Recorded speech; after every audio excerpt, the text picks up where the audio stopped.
Yes, Kenya. Tamu sana, tamu sana, tamu sana, yes. Things are falling apart. The center can no longer hold. There is a serious trouble on the mountain. The mountain is collapsing. As I talk, there are three factions emerging on the mountain.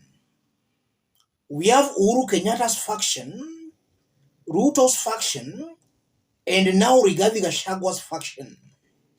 Three factions are emerging. I want us to dig deep into this story for Kenyans to understand the high-octane politics being played here and why most definitely we might be witnessing the end of the mountain politically. An incident happened today where an MCA believed to be allied to either Rigathi Gachagua or Wamatangi, the Kiambu governor, was kicked out of an event attended by Kimani, Ichung'wa. And this is not the first time we are seeing that happening on the mountain. Some weeks back, we also witnessed an event turning chaotic, an event that was attended by Kimani Ichung'wa, where Gatundu South Member of Parliament shot dead some individuals. And today, the event attended by Kimani Ichung'wa was also chaotic. Before we have a look at the footages, let me say this. In under 2 years of William Ruto's rule, lawlessness is setting across the country. It's not only on the mountain we are seeing chaos, but we are also seeing chaos in Kisii.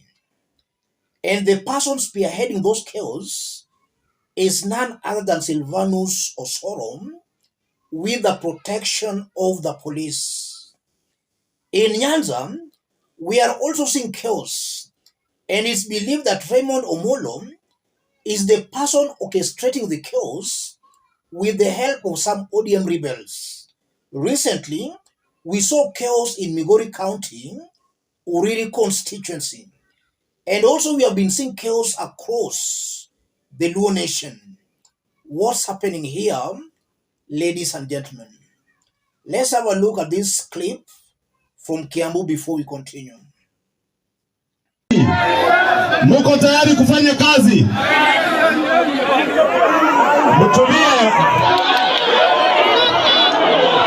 Tulieni, msiwe na wasiwasi. Hata MCA ako na haki ya kuwa kwa hii mkutano, si ndio? Na wale wanamtuma mtulie, Mheshimiwa Mwaura ako na haki ya kuwa hapa. Si hata yeye amechaguliwa? Si amechaguliwa pia? Vile Kawanjiko amechaguliwa? Lakini asituletee fujo kwa mkutano hapa. Hata kama ametumwa na naibu wa rais ama ametumwa na Wamatangi, asilete fujo kwa mkutano wa amani. Na niliwaambia jana nikiwa huko Laikipia, tunajua ile mipango inapangwa hapa Mlima Kenya ya kuhakikisha hawa wabunge hawatekelezi kazi yao. Nataka niseme, sio naibu wa rais, sio governor, sio MCA, sio wewe ukiwa kijana unayetumika utasimamisha kazi ya maendeleo ya watu wa Kiambu. Wanataka fujo, tuwaambie watafute kazi huko Haiti, huko ndio watu wa fujo wako. Waende wakapigane fujo huko.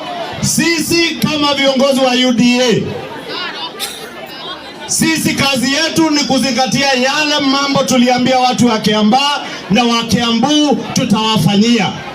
That's an MCA being chased away from that venue. And it's clear it's being chased away because maybe the organizers, or those who attended that event, knew he had a contrary opinion to that of Kimani Ichung'wa and those leaders supporting Ruto. That's why most definitely he's being chased away. And also we saw some times back Kibagendi and some Azimio leaders being chased away or being heckled at an event in Kisii. So it appears that anytime Kenya Kwanza leaders and their opponents meet at a venue, then these opponents to Kenya Kwanza are being heckled and being chased away by some organized goons. If it was the people per se chasing them away, then I could have no problem at all with that, because we could just conclude that they are very unpopular on the ground. But if you look in most of these occasions, the people who are chasing them away are the organizers of the event or some close aides or associates of the Kenya Kwanza leaders. So it's almost certain that these Kenya Kwanza leaders, they normally organize goons when they're attending some events. And they're organizing those goons because they know the ground is shifting. The ground is abandoning them. So they want to intimidate Kenyans by organizing goons. And that can explain the brand of politics being played in Kenya Kwanza. It's important for me to say that. And now to the mountain. The split we are witnessing on the mountain, in my honest opinion, is just because of greed. The same people now fighting themselves were used by William Ruto to fight Uhuru Kenyatta. And now it's clear William Ruto is now setting them against one another. And they are playing to William Ruto's whims because of greed. Rigathi and his team are rebelling against Ruto because of greed. Kimani, Ichung'wa, the Lidinyoros are fighting Rigathi because of greed. And this is why I'm seeing a very high possibility where we might be witnessing the end of the gamer unity in matters to do with politics. The mountain is splitting, and it's just a matter of time before the split becomes too serious to be actually mended. That's what I'm seeing here, ladies and gentlemen. So what goes around comes around. Just as they were used to fight Uhuru Kenyatta, they are now being used to fight themselves.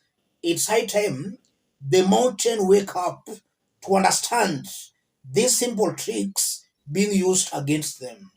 Let me stop it there, ladies and gentlemen. In case you're watching us but you have not yet subscribed, subscribe, give the video a like. Those watching us outside Kenya, drop a comment, let us know from which part of the globe you are watching us from. If possible, subscribe, give the video a like. Let's meet in our next analysis. Thank you. Sasa nasikia sababu nimesema nikiwa Western, nimesema nikiwa Rift Valley, hatutaki siasa za kutugawanya kama watu wa Mlima Kenya. Naambiwa ati ile ninasemea Western na Rift Valley nije nisemee hapa kwa mlima. Leo nilisema nimetoka Laikipia, iko Mlima Kenya. Niko hapa Meru, iko Mlima Kenya. Nitaenda Nyeri, iko Mlima Kenya. Nitaenda Murang'a, iko Mlima Kenya. Nitaenda kwetu Kiambu, iko Mlima Kenya.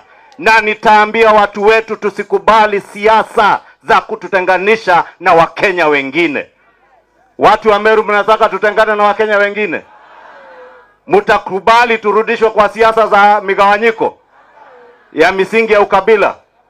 That is why I want to ask our leaders, those of us that have been bestowed with the high honor of serving in high offices, in national leadership positions, from President William Ruto to myself as leader of majority in the National Assembly, the greatest honor the people of Kenya can bestow on us, even our speaker here, is to serve in a national office.